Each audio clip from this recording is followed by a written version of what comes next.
વાત કરીએ દબાણ ટ્રાફિક મુદ્દે અમદાવાદમાં પ્રશાસન હવે એક્શનમાં આવ્યું છે। અમદાવાદમાં ટ્રાફિક મેનેજમેન્ટની 5 વિભાગની કામગીરી ટ્રાફિક સમસ્યા હળવી કરવાનો સતત પ્રયાસ પ્રશાસન કરી રહ્યું છે। 2 વર્ષમાં અમદાવાદમાંથી 58,000 હોર્ડિંગ્સ દૂર કરાયા છે તો 2 વર્ષમાં રોડ પરથી 14,000 લારી ગલ્લાઓ પણ દૂર કરાયા છે। અમદાવાદ કોર્પોરેશને 64 સ્થળ પર સર્વે કર્યો છે। ડેપ્યુટી મ્યુનિસિપલ કમિશનરે આ માહિતી આપી છે। ભદ્ર ચોક વિસ્તારમાંથી કાયમી દબાણ હટાવાયા છે તો ફ્રી પાર્કિંગ અને પેડ પાર્કિંગ અંગે પણ આગામી સમયમાં જાહેરાત કરવામાં આવશે। 38,000 બાઇકનું પાર્કિંગ થાય તે પ્રકારનું પણ આયોજન કોર્પોરેશને કર્યું છે। 21,000 કારનું પાર્કિંગ થાય તે પ્રકારનું પણ આયોજન એએમસી કરી રહ્યું છે। કોટ વિસ્તારમાં પાર્કિંગ વ્યવસ્થા ઊભી કરવી મુશ્કેલ છે। મેટ્રો સ્ટેશન પર પાર્કિંગની જગ્યાનો સર્વે કરવામાં આવશે તો આગામી દિવસોમાં એકમો સીલ કરવાની કામગીરી કરાશે।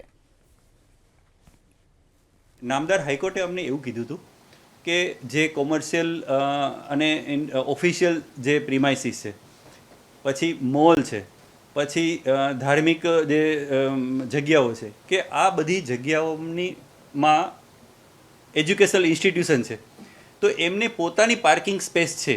હું અત્યારે એવી સંસ્થાની કે એવી ની વાત કરું છું કે જેમની પાસે પોતાની પાર્કિંગ પ્રિમાઇસીસની અંદર પાર્કિંગની સ્પેસ છે અને આ પાર્કિંગ સ્પેસ ખુલતા નથી, એટલે કે લોકોના માટે થઈને એ લોકોને ત્યાં એલાઉ કરતા નથી। તો આવી જગ્યાએ અમે એવા લગભગ 64 જેટલા માર્ગો છે આખા અમદાવાદમાં, એના ઉપર અમે સર્વેની કામગીરી કરી છે અને આ સર્વેની કામગીરીને અંતે તમને હું જો આંકડો આપું તો 300થી ઉપર 378 જેટલી નોટિસો આપી છે।